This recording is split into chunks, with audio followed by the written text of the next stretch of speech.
Hi guys, आपका स्वागत है आपके अपने show MKJ talks for investment इन हिंदी में।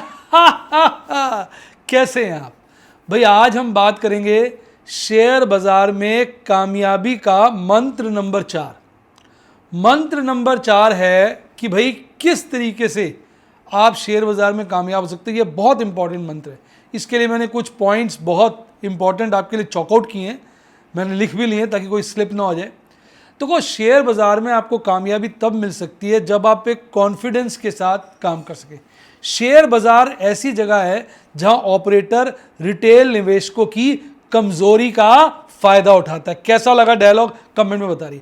जानता है रिटेल इन्वेस्टर जो है कमजोर है, उसकी कमजोरी का फायदा उठाता है। वो जानता है वो अपना रिस्क मैनेजमेंट नहीं कर पाएगा, वो अपने फाइनेंस मैनेजमेंट नहीं कर पाएगा, जिसके चलते वो नुकसान में आ जाएगा।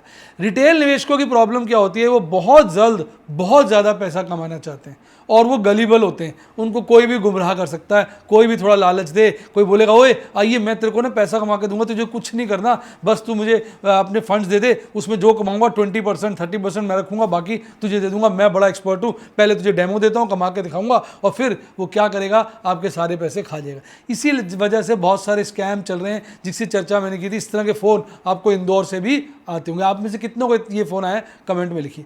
तो भाई कैसे आप अपने फाइनेंस को मैनेज कर सकते हैं, कैसे आप स्टॉक बाजार में मजबूती पा सकते हैं। ये ऐसी जगह है जहां पैसे से पैसा बनता है। जिसके पास पैसा नहीं है वो शेयर बाजार में पैसा नहीं कमा सकता।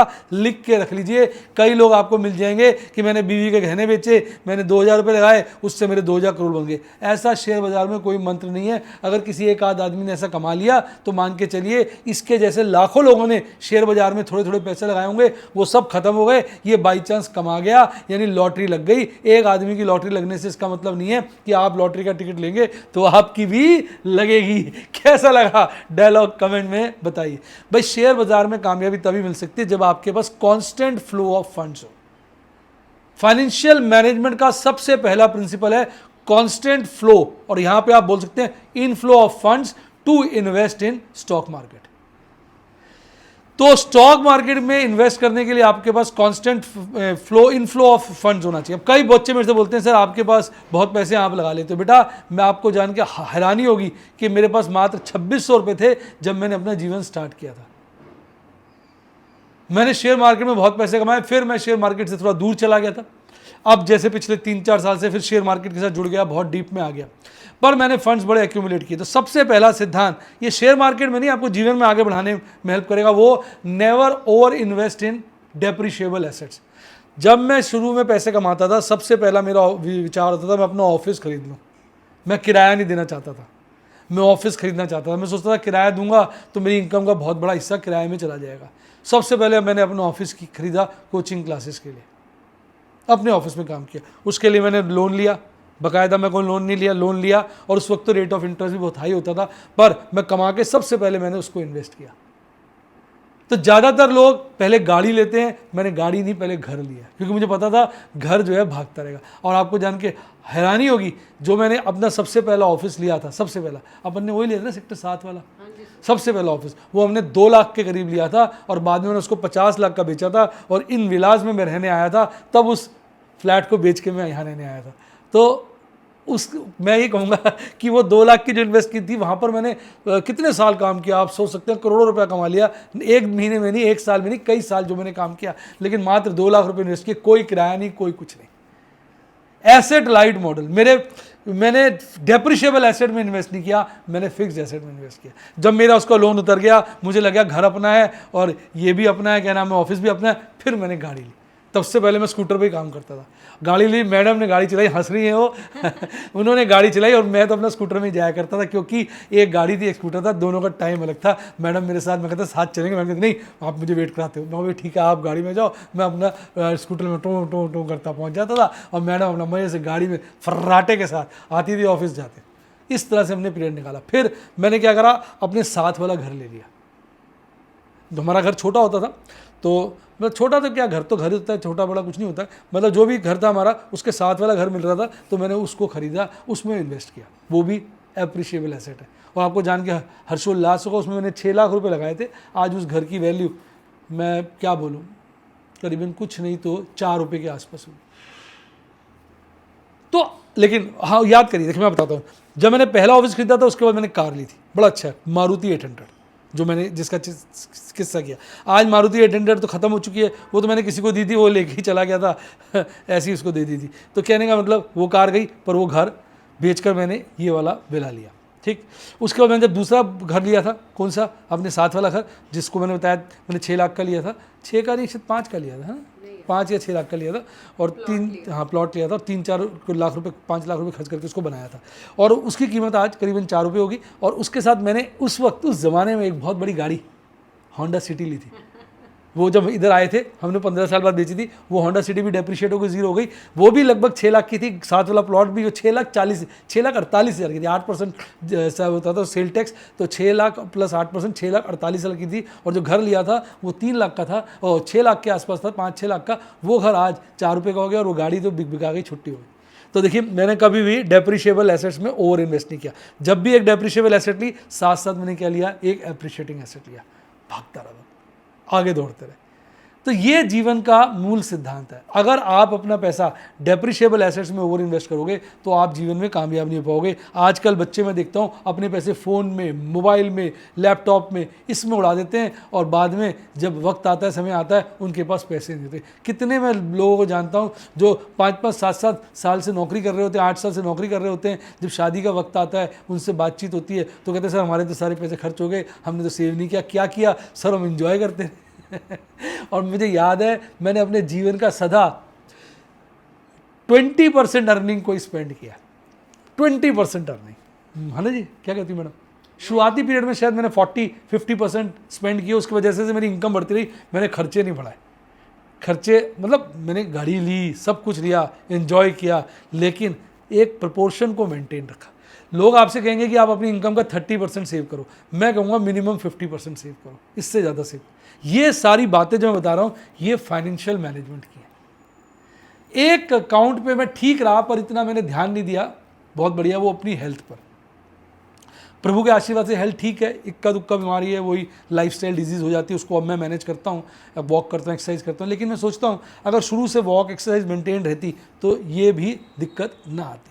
तो मेरी मिस्टेक से भी सीखिए। पहला, कभी भी डेप्रिशिएबल एसेट्स में ओवर इन्वेस्ट मत करिए। दूसरा, आप अपनी इनकम का बड़ा हिस्सा सेव करिए, विच शुड बी एटलीस्ट 50%। 50% से जितना आप पैसा ज़्यादा सेव करेंगे उसका आपको फ़ायदा होगा। और तीसरा क्या, हेल्थ पे भी ध्यान रखिए, शुरू से डाइट कंट्रोल करिए और वॉकिंग करिए, एक्सरसाइज करिए, तो फिर आपका भरपूर है। अब आप हैं प्राणायाम करिए, योगा करिए, वेट मसल्स भी थोड़े बनने चाहिए। मैंने अब बनाने शुरू किए हैं। अब कोई जान के हैरानी होगी, मैं वो उतनी स्ट्रेंथ मैं जब यंग एज में नहीं महसूस करता था जितनी आज स्ट्रेंथ महसूस करता हूँ। क्यों? क्योंकि आज मैं अपने ऊपर ध्यान दे पाता हूँ। तो कहने का मतलब ये है कि भाई ये सब आप करोगे तो शेयर बाजार में आपको कामयाबी मिलेगी। अब आप में से कई लोग कहेंगे सर ये शेयर बाजार कहाँ इधर एडजस्ट हो गया, कामयाबी कैसे मिल गई? तो आपने बताया नहीं। अरे भाई मैंने क्या कहा था, कांस्टेंट इनफ्लो ऑफ फंड्स। जब आप अपनी इनकम का 50% से ज़्यादा पैसा सेव करेंगे, वही पैसा तो MKJ fix double SIP, MKJ fix double SIP के द्वारा शेयर बाजार में इन्वेस्ट करिए। अगर आप नए निवेशक हैं, आपको ज़्यादा नहीं पता, आप सिप फॉलो करिए। जब आप सिर्फ फॉलो करेंगे, हर मंथ इन्वेस्ट करेंगे, तो आप खुद ऑब्जर्व करेंगे यार ऐसे कई पीरियड्स आते हैं जब बाजार बड़ा गिर जाता है और कई पीरियड आते हैं जब बाजार बड़ा चढ़ा होता है। तो फिर आपको लगेगा यार मैंने तो यार जब बाजार गिरा था ज़्यादा इन्वेस्ट कर देता। यही तो आती है MKJ फिक्स डबल सिप। इसमें क्या होता है कि आप एक्स अमाउंट हर महीने इन्वेस्ट करिए। जैसे आप मान लीजिए आप 100 रुपये कमाते हैं, एग्जाम्पल के लिए 100 रुपये कमाते हैं, 50 रुपये खर्च देते हैं, 50 रुपये आपके पास बच जाते हैं। 50 में से 25 रुपये की सिप बना लीजिए, बाकी 25 आप बैंक में अपना सेविंग अकाउंट में रखिए जहाँ पे अच्छा इंटरेस्ट मिलता हो, या छोटे पीरियड की FD कराते रहे। ये मतलब वो पैसा लिक्विड फॉर्म में रहना चाहिए। 25 रुपये की आप सिप फॉलो करें, हर महीने 25 रुपये की सिप फॉलो होगी, और बाकी आप जो है पैसा 25-25 जोड़ते रहें। फिर टारगेट फिक्स कर लें कि जब भी बाज़ार में कोई खासी गिरावट आएगी तो जो 25-25 वाला पैसा जोड़ रखा है वो आप किश्तों में इन्वेस्ट करेंगे, डबल करते जाएंगे। आप ऐसा भी कर सकते हैं कि जिस मंथ में इंडेक्स हम देखेंगे कि हमने इन्वेस्ट कर दिया सिर्फ, और इंडेक्स को कोई भी टारगेट है, इंडेक्स 2% गिर गया या 1% गिर गया, डिपेंड करता है ना आपके पास कितना पैसा है। अगर कम पैसा है तो 2% रख लीजिए, 2% गिरा तो जो हम 25 रुपये इन्वेस्ट करते हैं 25 रुपये और इन्वेस्ट कर देंगे। 4% गिर गया यानी 2% और गिर गया तो 50 रुपये और इन्वेस्ट कर देंगे। 2% और गिर गया तो हर 2% के फॉल पे या 1% के फॉल पे, अगर आपका ये 25% जो पैसा जोड़ रहे हैं आप, 25% सिप लगा रहे हैं, बाकी 25 जो जोड़ रहे हैं वो बहुत बड़ा हो जाए तो हर 1% के फॉल पर आप फिक्स डबल यानी 2 बार फिक्स रखें फिर डबल कर दें। जैसे आपने 25 रुपये पहले इन्वेस्ट किए, बाजार 1% गिरा, फिर 25 रुपये इन्वेस्ट कर दो, बाजार फिर 1% गिरा, 50 रुपये इन्वेस्ट कर दो, बाजार फिर 1% गिरा, 50 रुपये इन्वेस्ट कर दो, बाजार फिर 1% गिरा, 100 रुपये इन्वेस्ट करो, बाजार फिर 1% गिरा, 100 रुपये इन्वेस्ट करो, यानी 2 बार फिक्स फिर उसको डबल कर दो और बेस आपका 25 का चल रहा है।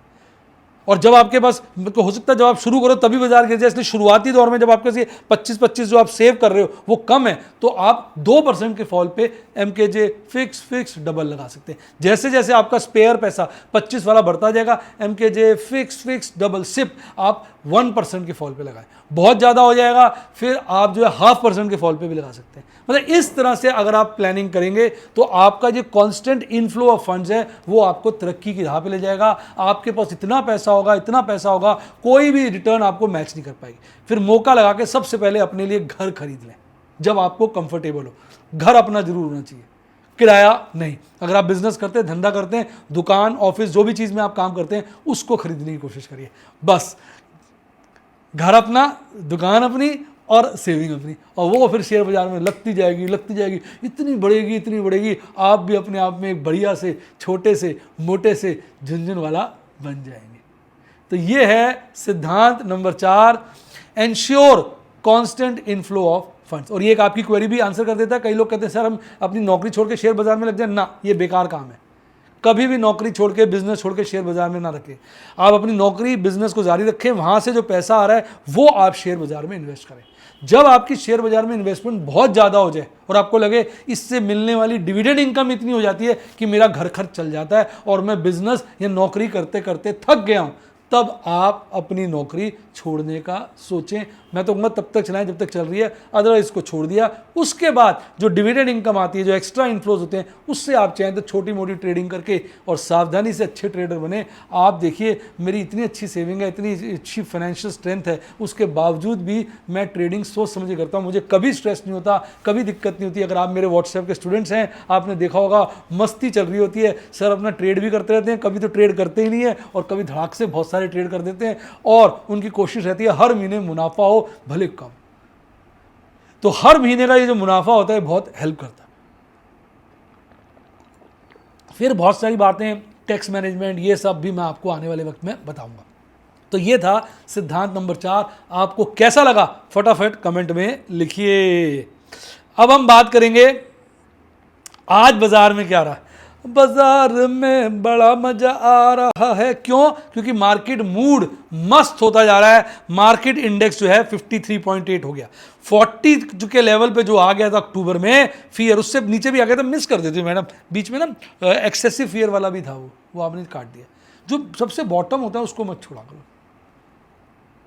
बॉटम्स या हाई होते हैं उनको रखो, बाकी आप डिलीट कर दो। उससे क्या हमें पता रहेगा क्या टॉप। हाँ, आप जब डिलीट करते हो तो पूछ लो मेरे से। नहीं, आज मैंने सारा अनहाइड किया था, वो जून ऑनवर्ड्स था तो हाँ, ऐसे नहीं करो ना। जैसे आप उसमें जून ऑनवर्ड में देखो कौन से वाले में हमारा मार्केट मूड हाईएस्ट था। वो जो पीक और बॉटम्स है वो हमें रखने हैं, उससे हमें पता चलता है। बेटा आपको कैसा लग रहा है, मेरी बात जच रही है, फील समझ रहे हो भाई साहब? ये जो डाटा मैं आपके लिए रोज तैयार कर रहा हूँ ना, ये हमारे लिए ट्रेजर है, ट्रेजर। आने वाले वक्त में हमें बहुत गाइडेंस देगा। आपका क्या विचार है कमेंट में बताइए। तो भाई मार्केट मूड जो भाई साहब एक्सेसिव फियर में चला गया था, मैडम ने कट कर दिया, अगली वीडियो में ले आऊंगा, 20 के आसपास आ गया था, आज बढ़कर 53.8 हो गया। 53.8 हो गया है। लेकिन अब आप देखेंगे कुछ दिनों से रफ्तार ना थोड़ी हल्की हो गई है, बहुत तेजी से नहीं बढ़ रहा। बीच में तो खटाखट बढ़ा था, जैसे 40 से एकदम 46 हो गया था, है फिर थोड़ी रफ्तार धीमी पड़ गई। इसका मतलब कहीं ना कहीं सैचुरेशन आ रही है। अब ये ग्रीड से वापस हम फियर में आ सकते हैं। इंटरनेशनल इंडिकेटर की बात करें तो इंटरनेशनल इंडिकेटर कोई मस्त नहीं है। देखो आप डॉलर इंडेक्स में और मजबूती आई है। डॉलर इंडेक्स मतलब बढ़ गया, यानी ये नेगेटिव फैक्टर है, डॉलर महंगा हो गया और करेंसीज के मुकाबले। क्रूड ऑयल हल्का सा गिरा है, हल्का सा, पर हायर लेवल पे है। अब देखिए रिसेंट हाई तो 94 के आसपास का ही है, चेक करिए आप, जब से डाटा दिया हो मैडम ने, वो 94 पे टिका हुआ है, हायर साइड पे, हायर साइड पे। यूएस डॉलर इंडेक्स में और आज यूएस डॉलर में मजबूती हुई है, रुपया कमजोर हुआ है, नेगेटिव, और आपका 10 ईयर ट्रेजरी बॉन्ड भी यील्ड बढ़ी है। तो यानी सारे अंतर्राष्ट्रीय फैक्टर नेगेटिव है। अब अगर मैं बात करूं हमारे बाज़ारों की, तो हमारे बाज़ारों की भी आज घिघी बन गई। पर इससे पहले मैं आपके साथ बात करना चाहूँगा अंतर्राष्ट्रीय बाज़ारों में क्या चल रहा है। तो अंतर्राष्ट्रीय बाज़ारों के आज मैंने बड़े सारे ट्रेड किए, बड़े प्यारे प्यारे ट्रेड किए, जो मेरी अरमान थे। पीछे याद है मैंने कितनी कॉलें बेची थी, आज सारी कॉलें मुनाफा दे रही थी। आज मैंने कुछ पुट्टे भी निकाल दिए, मैंने कहा बेचो सारी पुट्टे, बड़ी कॉलें बेच दी। देखो बैलेंस करके चलोगे ना, धीरे धीरे आप बाजार में को ना पकड़ लोगे। आपसे बाजार में पैसा नहीं निकाल सकता ऑपरेटर, आप ऑपरेटर की निकाल लोगे क्या, सब कुछ। देखिए आज अगर मैं बात करूं एशियाई बाजारों, तो एशियाई एकमात्र निकई यानी जापान का बाजार था, निकई 225 जो लालियाली में बंद हुआ, हल्की सी 0.06, बाकी सारा एशियाई बाजार फुल टॉस तेज था। आज मैं वीडियो जल्दी बना रहा हूँ, तो FIs DH के डेटा आज आपको देखने को नहीं मिलेंगे, मैं आपको अपने टेलीग्राम चैनल में डाल दूंगा। टेलीग्राम चैनल का लिंक नीचे है, उसको जरूर सब्सक्राइब कर लीजिए। टेलीग्राम चैनल मेरा बहुत ज़बरदस्त और बहुत बोरिंग चैनल है, क्योंकि वहाँ इतनी लाजवाब, इतनी बढ़िया इन्फॉर्मेशन मिलती है कि वो बहुत ज़बरदस्त है, लेकिन आप बोर भी हो जाते हो, क्योंकि आपको पैसा कमाना है, नॉलेज प्राप्त नहीं करनी, इंटरनेशनली क्या हो रहा है, किस कंपनी में क्या हो रहा है, सब कुछ मेरे चैनल पर मिलता है। तो जो इस बोरियत को अपने दिल से लगा पाएगा, उसकी जेबों में नोट ही नोट होंगे, वो निकलेंगे नहीं। अगर आप वाकई सारी बातें बाजार के बारे में जानना चाहते हैं, वो भी एक जगह, धक्के नहीं खाना चाहते, तो मेरा टेलीग्राम चैनल ज्वाइन करिए, जिसका लिंक डिस्क्रिप्शन बॉक्स में है। अब देखिए मैं बात करूं यूरोपियन बाजारों की, तो यूरोपियन बाजारों में इस वक्त लालियाली छाई हुई है। 4 इंडेक्स लालियाली में और 4 हरियाली में है, और लालियाली हरियाली बहुत नहीं है, हल्की फुल्की है। यानी अभी बाजार सोच रहा है जाए तो जाए कहाँ, ऊपर जाए या नीचे जाए, कोई तो हमें अब बतलाए। तो यानी बाजार चौंक सा रहा है, सोच रहा है क्या करूं।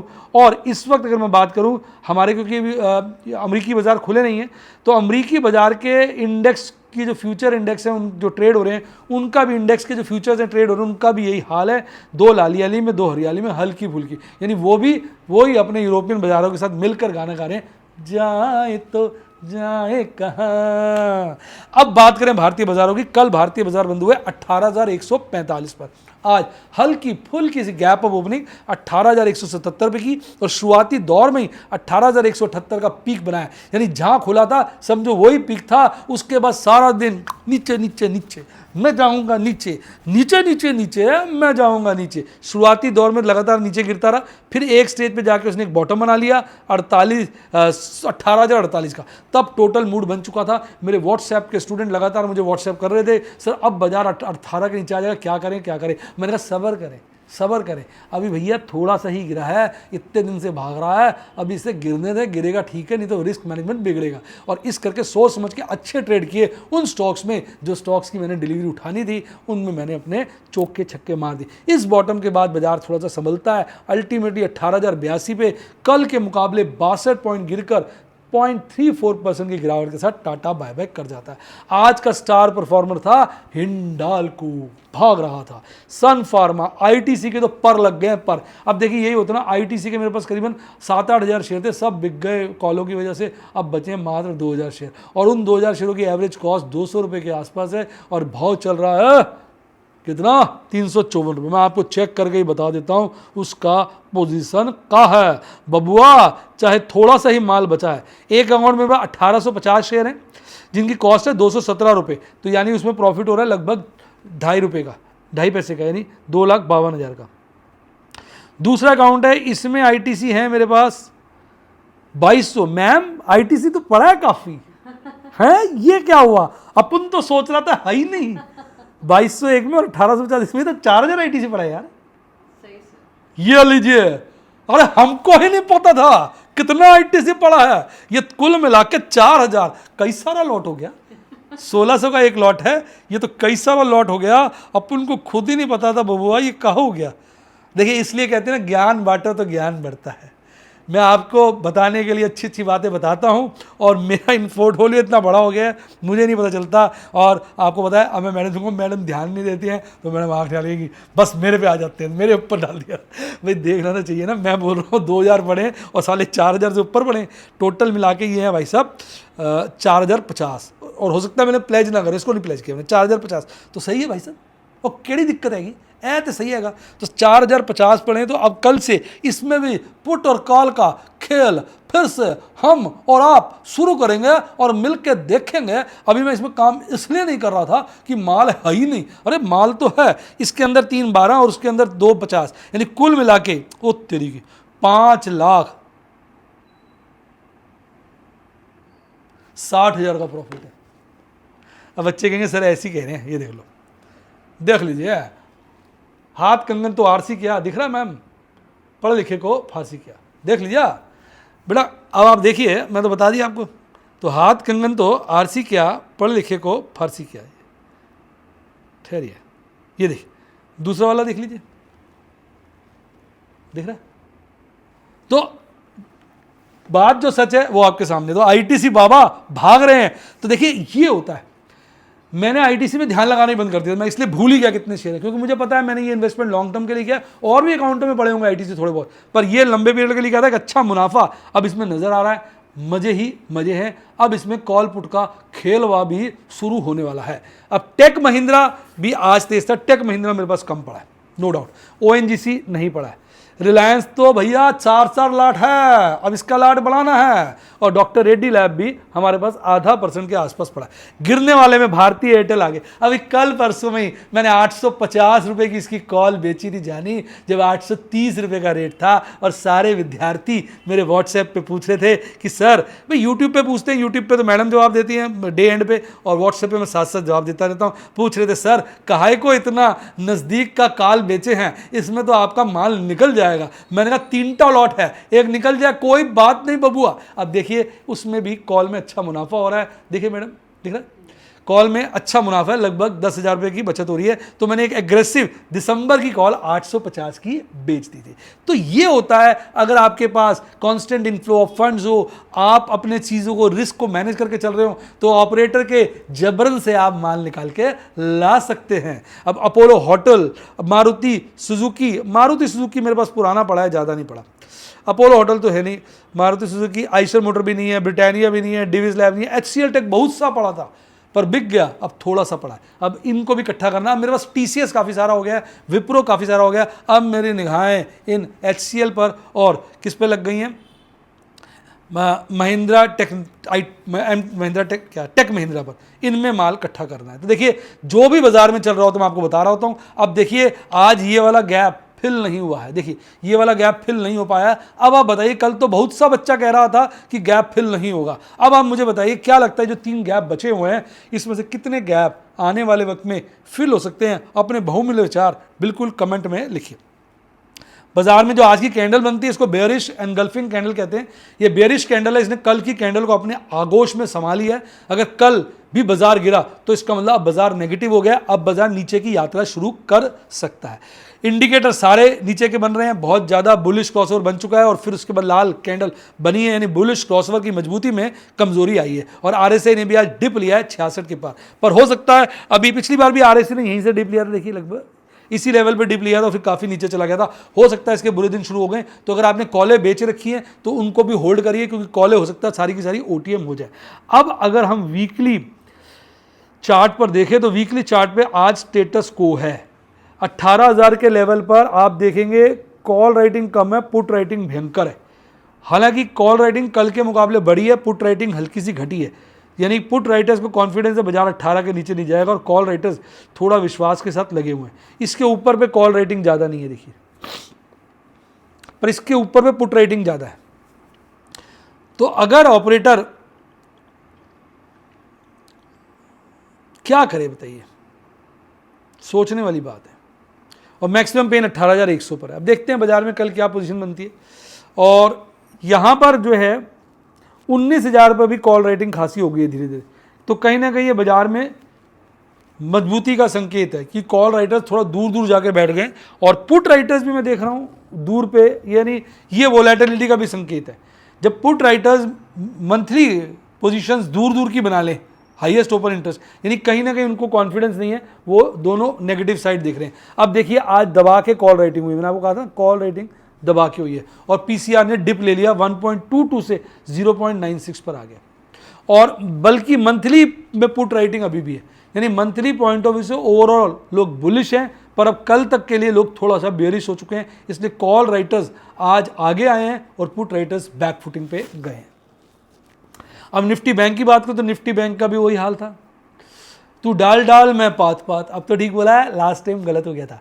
तो निफ्टी बैंक की बात करूं तो 41,290 के आसपास जो निफ्टी बैंक था वो आज 200 पॉइंट की गैप अप ओपनिंग करता है, लगभग 41,472 की शुरुआत में टॉप बनाता है 41,474 का, फिर सारा टाइम नीचे और यहाँ एक बॉटम बनाता है 41,060 का। ये वो माहौल था जब सब कह रहे थे 41 के नीचे आएगा, वहाँ एक तरफ निफ्टी 50 18 के नीचे आएगा लोगों को लग रहा था और ये 41 के नीचे आएगा, दोनों नहीं आए। ऑपरेटर ने संगीन गेम खेला और रंगीन मिजाज के साथ उसने यहाँ पर चीज़ों को रोक के रखा, फिर यहाँ से हल्की सी रिकवरी ली। ये रिकवरी मुझे ऐसा लग रहा है ऑपरेटर जानबूझ के लिए लोगों को ये विश्वास दिलाना चाहता था नहीं अभी मैं संभल सकता हूँ, और मेरा भी मन हुआ था एक दो पुट्टे बेचने का निफ्टी बैंक की। पीछे मैंने 2 पुट्टे बेची थी निफ्टी बैंक की, दोनों में अच्छा खासा प्रॉफिट कमा के स्क्वायर अप कर दिया। आज मैं नई पोजीशन बनाना चाहता था, फिर मैंने अपने आप को रोका, रुक जाना जल्दी कर, मार्केट में उल्लू बना देगा ये तेरा। तो ये सोचकर मैं रुक गया, मुझे लगा बाजार गिर सकता, पर मैंने गेम क्या खेला, मैंने कुछ पुट्टों में आज पोजीशन बना ली शेयर वाइज। मैंने कहा अगर बाजार चढ़ गया तो वो पुट्टे अच्छे अंडे देंगी, अच्छे मुनाफे देंगी, और अगर बाजार गिर गया तो कोई दिक्कत नहीं आएगी भाई साहब, कोई दिक्कत नहीं, इसकी पोजीशन बना लेंगे निफ्टी बैंक की। तो निफ्टी बैंक अगर आप देखेंगे तो आज फिर बाद में थोड़ी रिकवरी लेकर 41,146 पर 142 पॉइंट घटकर 0.35% की गिरावट के साथ बंद हुआ।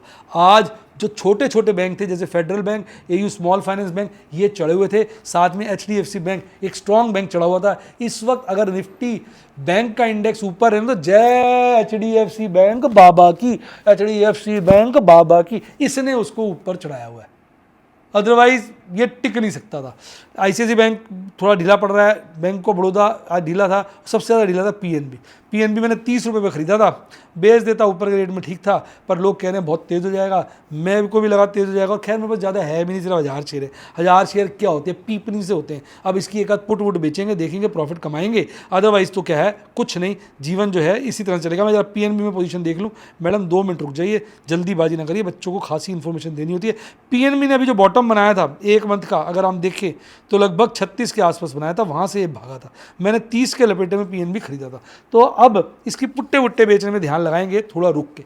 बंधन बैंक की तो तूतनी पूतनी बच चुकी है, आज बंधन बैंक में मैंने कुछ काम नहीं किया, कल मैंने इसमें कुछ शेयर खरीदे थे। इंडसइंड बैंक में मैंने आज काम किया, एक्सिस बैंक में भी काम किया, IDFC फर्स्ट में नहीं किया, SBI में नहीं किया, इन शेयरों में गिरावट थी। अब ये तो ज़बरदस्त इसी रेंज में कंसोलिडेट हो रहा है बहुत लंबे पीरियड से। इसके बाद या तो ये ऐसी गोली बनेगा 45,000 का लेवल क्रॉस करेगा, या फिर गिरकर ये 38, 37, 36 के लपेटे में आ सकता है, क्योंकि यहां कंसोलिडेशन ले रहा है, मूड माहौल अपना बना रहा है। अब इसका तो देखिए MACD चार्ट पे तो बेयरिश क्रॉसओवर बनने की तरफ रुझान है, और RSI भी अब जो है थोड़ा सा स्टॉप हो गया बढ़ना और 60 के नीचे आ गया। अब अगर मैं ऑप्शन चेन एनालिसिस की बात करूं तो पुट राइटर्स में घबराहट है। कल 41,500 पे उनकी पुट राइटिंग बहुत ज़्यादा थी, जो उन्होंने आज कम कर दी, 41,300 पे भी कम करी, 41,000 पे बढ़ा ली, 40,500 बढ़ा ली, यानी नीचे के लेवल पे जाके अपनी पोजीशन बढ़ाई, ऊपर काटी। इसका मतलब पुट राइटर्स को लग रहा है बाजार गिर सकता है, इसलिए वो ऊपर से पीछे की तरफ चले गए, यानी उन्होंने अपनी फौजें पीछे कर ली। कॉल राइटर्स आगे बढ़ रहे हैं, उन्होंने 41,300 पे बढ़ाई, 41,000 पे बढ़ाई, 40,500 बढ़ाई, यानी कॉल राइटर्स की फौजें आगे बढ़ रही है, वो नीचे नीचे के लेवल पे जाके कॉल राइटिंग कर रही है। पुट राइटर्स की फौजें पीछे हो रही हैं, वो नीचे नीचे के लेवल पे पुट राइटिंग कर रही हैं, ऊपर से पोजीशनें काट रही हैं, यानी कॉल राइटर्स पुट राइटर्स पर इस वक्त ऑप्शन चेन एनालिसिस के हिसाब से भारी पड़ रहे हैं। और यही डाटा, यही बात आपको यहां भी नजर आएगी। आप देखिए PCR कितना गिर गया, 0.68। अगर इस वक्त ऑपरेटर ने कॉल बाइंग की हुई है, मैं बोल रहा हूं ऑपरेटर ने कॉल बाइंग की हुई है, तो कल बाजार में घमासान जो है तेजी देखने को मिलेगी। कॉल राइटर खींच देगा सारे ऑपरेटर खींच देगा। अगर ऑपरेटर ने कॉल, मैंने क्या बोल दिया था, कॉल राइटर ने बाइंग की हुई है या ऑपरेटर, अगर ऑपरेटर ने बाइंग हाँ ऑपरेटर ने अगर कॉल बाइंग की हुई है तो कल बाजार खींच देगा और सारे कॉल राइटर्स की बैंड बजा देगा। और अगर वो भी कॉल राइटिंग में शामिल है तो कल बाजार नीचे की यात्रा जारी रखेगा। मंथली आप देखेंगे PCR स्ट्रांग हुआ है, तो यानी कहीं ना कहीं कल जो देखो, अगर हम माने ना इसमें ऑपरेटर का गेम नहीं है तो कल बाजार कमजोर दिख रहा है। तो समझो देखो अगर हम सोचे ऑपरेटर का गेम नहीं है तो कल बाजार कमज़ोर है, क्योंकि कॉल राइटिंग बहुत ज़्यादा हुई है, कॉल राइटर्स और पुट राइटिंग कम हुई है। राइटर्स जो स्मार्ट होते हैं उन्होंने राइटिंग किया तो इसका मतलब उन्हें पूरा विश्वास है बाजार गिरेगा। लेकिन अगर ऑपरेटर उनके अगेंस्ट कॉलें खरीद रहा है तो वो तो बाजी पलट देगा ना, कल बाजार खींच देगा। तो ये ऑपरेटर है ना, ये सबका बाप है, इसलिए इसके चलते ये पता लगाना बड़ा मुश्किल हो जाता है कि कल में एक्चुअली में होगा क्या। तो अपना रिस्क मैनेजमेंट करके ही चलना है। और आज 6 नई पोजीशनें बनाई साहब, ओपल और बेरिल के लिए, 4 प्लेटिनम पर रूबी के लिए बनाई, और डायमंड और एमराल्ड के लिए 1 पोजीशन बनाई। प्रभु के आशीर्वाद से आज कोई मुनाफा नहीं कमाया, आपकी शुभकामनाएं थी, बढ़िया पोजीशनें बनाई हैं, और मैं तो कहूँगा आप अपनी शुभकामनाएं जारी रखिए। इन 6 पोजीशन में कम से कम 70 से 1 लाख रुपया बच सकता है। तो बेटा अब मैं आपको डिस्क्लेमर दे दूं, शेयर बाजार बहुत रिस्की है, बहुत खतरनाक है। इसमें कामयाबी उसी को मिलती है जो फंड्स और रिस्क मैनेज करके चलता है। इसके लिए आपको सारे मेरे वीडियोस देखने चाहिए, आपको मेरा स्टूडेंट बनना चाहिए, लाइव डेमोज देखने चाहिए, ट्रेड नहीं करना चाहिए। जब आप ट्रेड की बारीकियां सीख जाएं, सब कुछ समझ जाएं, फिर अपने छोटे छोटे ट्रेड करें अपने लेवल पर, बिना टिप के। अब स्टूडेंट बनने के लिए, सिखाई के लिए, पढ़ाई के लिए आप मेरे व्हाट्सएप के स्टूडेंट बन सकते हैं। फ़ोन नंबर है 7011 323 077 7011 323 077, या यूट्यूब के स्टूडेंट बन सकते हैं। सब्सक्राइब के साथ ज्वाइन का बटन आ रहा, ठोक दीजिए। और ये अच्छा नॉलेज के लिए टेलीग्राम चैनल ज्वाइन करिए। अगर कोई डीमैट अकाउंट खुलवाना है तो लिंक डिस्क्रिप्शन बॉक्स में, उसी से खुलवाइए। इसी के साथ साथ bye, God bless you, happy investing, और आप स्टॉक मार्केट के राजा व महाराजा बने।